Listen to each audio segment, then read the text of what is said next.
Bonjour à tous et à toutes et bienvenue sur cette nouvelle vidéo de Nono du web. On va faire du coup un 5.3.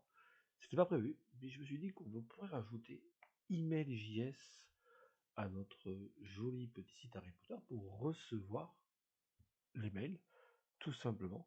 Et c'est quand même beaucoup plus sympa, je trouve, et très simple à mettre en action.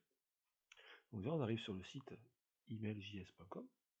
Bon, moi, je suis déjà enregistré. Après, il vous juste permet de pouvoir vous enregistrer sur son et vous allez tomber ici. Alors moi j'ai déjà des services sur notre site et j'ai créé ici create at new service. Vous choisissez l'adresse mail, vous connectez votre adresse mail et vous aurez un nouveau service. Ici moi j'ai créé le service pour Potter pour pouvoir avoir un service.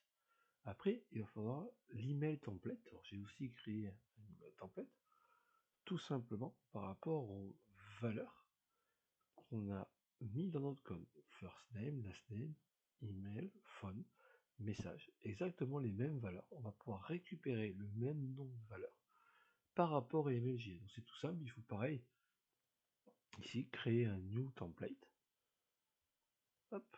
Et vous allez pouvoir avoir un template. Il faut savoir créer ce que vous voulez. Alors ici, il faut mettre toujours double incollade et ce que vous voulez dedans. Donc le nom, ce que vous voulez. Vous pouvez vraiment tout faire pour recevoir sur votre adresse mail les informations qui ont été rentrées par le formulaire. Vraiment quelque chose de très simple. Ici, on va avoir le compte, on va avoir les emails et tout. Et surtout, ici, on va avoir la doc. Et nous, on va avoir besoin de la doc pour pouvoir faire email.js. Donc, on va prendre la doc et on va descendre et on va avoir React.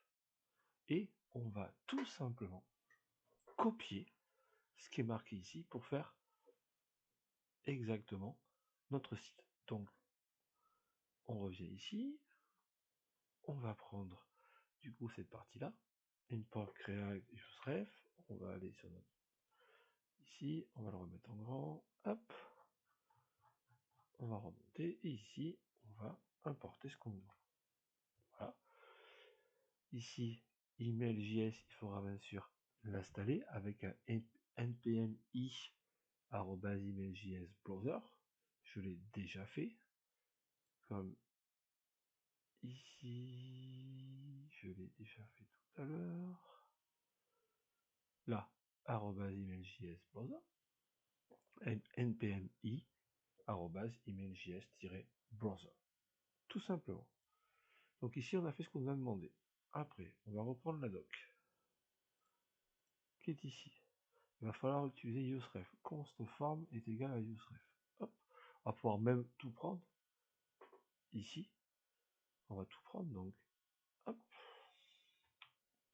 Tout simplement, on va repartir ici.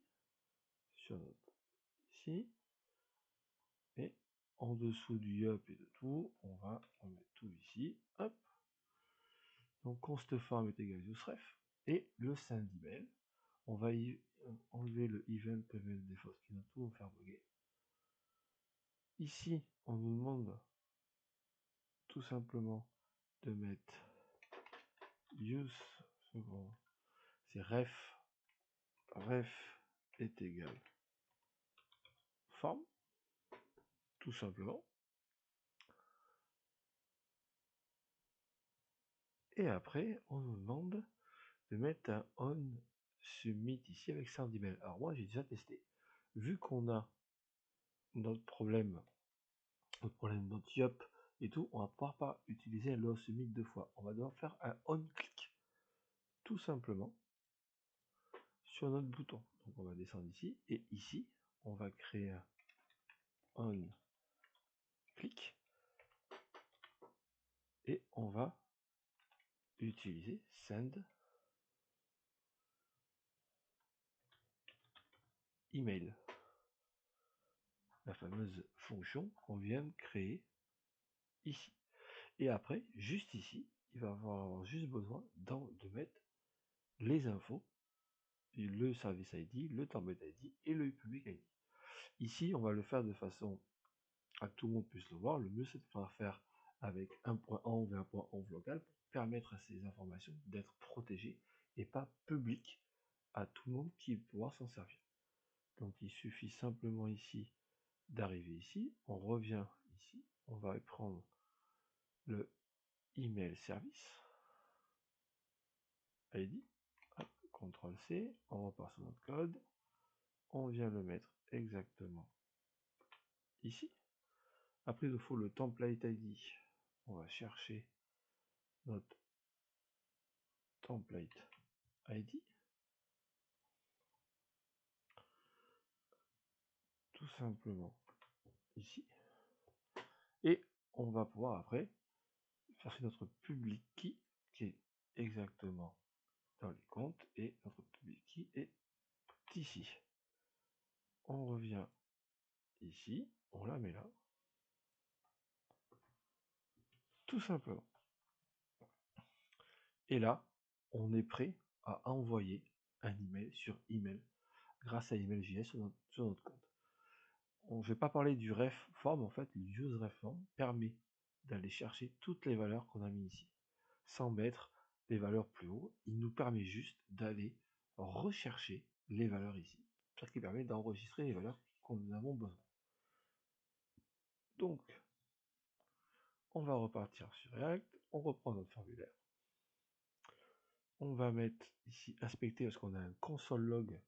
Alors j'ai bien sûr enlevé précédemment le navigate pour pouvoir utiliser ici le console log web. Donc là on va mettre nono web, nono, on va mettre nono@gmail.com, un numéro de téléphone bidon, et on va mettre bonjour. On va faire send, on appuie toujours notre pop-up, et là nous avons un message OK. Donc normalement nous avons reçu un mail. Et évidemment, sur notre boîte mail, comme ceci, nous avons bien reçu notre mail avec bonjour Arnaud, nouveau message de Nono, numéro de téléphone, l'email et le message qui a été envoyé. Voilà, tout simplement en exactement 7 minutes 30, nous avons réussi à nous envoyer un mail en récupérant les valeurs que nous avons mis dans notre formulaire. C'est vraiment quelque chose de très simple. Avec Email.js, il suffit d'aller dans la doc, récupérer, nous on a fait React, donc récupérer Angular, Vue, Svelte, de copier et de mettre dans votre code, et vous pourrez très facilement envoyer un mail avec les informations que vous aurez besoin. Alors là, pour Harry Potter, c'est pas très important, mais pour un portfolio ou quelque chose, c'est quand même très important de pouvoir s'envoyer des mails et pouvoir avoir quelque chose de fonctionnel. Voilà pour cette vidéo très courte, je sais, mais qui est quand même important, je trouve, par rapport au code, qui vous prouve qu'en juste en ayant la doc et en copiant ce petit bout de code ici, en rajoutant un truc en haut, un truc en bas, et en important ici, en arrivant à peine 10 minutes, à pouvoir envoyer des mails de votre formulaire vers une adresse mail. Bien sûr, 10 minutes parce que on n'a pas, moi tout était prêt, mais il faut juste créer un petit template par défaut, un email service en 2 minutes, et vous pouvez vous envoyer des mails très facilement. Voilà pour cette vidéo 7.3 un peu bonus, pour vous permettre d'envoyer des mails grâce à Email.js. Je vous souhaite une bonne journée, un bon courage. On va finir maintenant cette fameuse playlist avec juste mettre notre site sur Vercel, qui sera aussi très court, pour montrer comment on peut mettre notre site déploiement sur internet grâce à Vercel. Bon courage à vous et bonne journée.